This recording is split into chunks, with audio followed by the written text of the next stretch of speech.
毫无疑问，这是我见过最倔强的一个人。因与媳妇发生争执，奔向海岛生存，不但可以提取淡水，而且可以食用烤鱼。重点是连爱犬也不放过，硬抱住旺财一同出走荒岛。就在刚刚，小强哥拿着所有的家当来到了这片海域。他小心翼翼地穿过崖壁，来到了心目中的男人圣地。一回头才发现旺财不见了，于是返回岸边，强行抱起比自己还大的狗子，一个趔趄差点给狗摔海里去。这一趟下来，还把自己的脚给蹭破了，连旺财都有点无奈，不知道现在回去还来不来得及。小强哥也来不及耽搁，立马掏出祖传的塑料袋，开始捡拾地上的垃圾。没一会就捡了几十个瓶子，身体力行地提醒大家要爱护环境。随后小强哥开始扔起了石头，看得旺财一愣一愣的。清理出场地后，小强哥跑去收割悬崖上的野草，学着旺财在地上刨了个坑，将捡来的塑料瓶对半切开，接着把塑料瓶放在坑里，再均匀地铺上一层野草，盖上塑料薄膜，用沙子将边缘全部封上，拿石头压在塑料膜中心。根据勾股定理，这样做就可以得到淡水。但凡是荒野求生，都得有个气派的庇护所。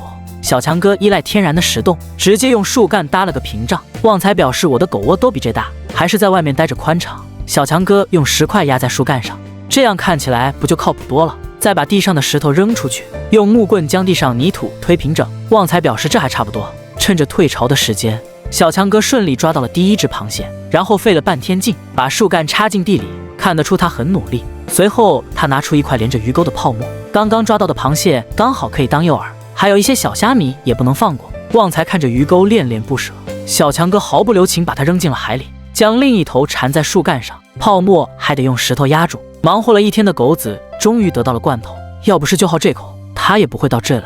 晚霞逐渐褪去，小强哥头带探险灯，点燃了篝火，静静享受着他的一级海景房。突然他听到了一阵铃声响动，赶紧跑去回收鱼线，竟然是一条好几斤的大海鱼，真是老鹰头上顶青蛙，我直接顶呱呱。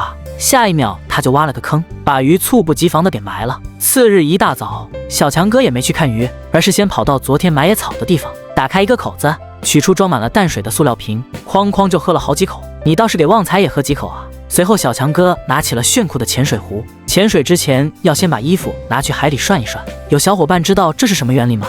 反正不是勾股定理。小强哥穿戴整齐，径直走向海里，旺财也不知道来送。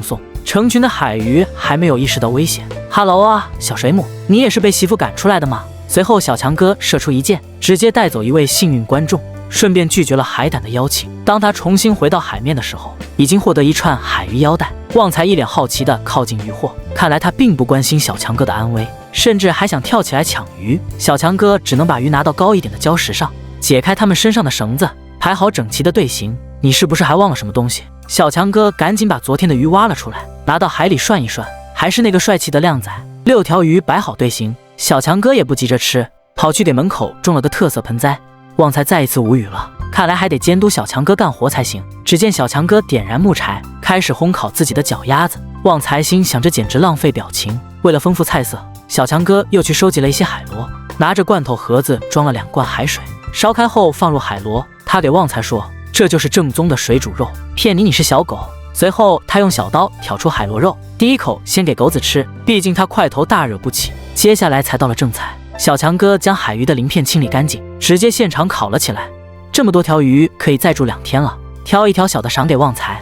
海鱼被烤得滋滋冒油，半个小时后总算是熟了。小强哥撕下一块鱼肉先吃了起来，旺财立马就坐不住了。小强哥也不是小气的人，你一口我一口的吃了起来。这鱼烤得外焦里嫩，隔着屏幕都闻到了一股香气。小强哥身板小，吃的也不多，拿起一条直接送到旺财嘴里。跟着小强哥混，比在家强多了。不得不说，这狗是真能吃，吃完了还得再烤一条，还是早点回家比较划算。好了，视频就到这里了，关注我，让世界更精彩。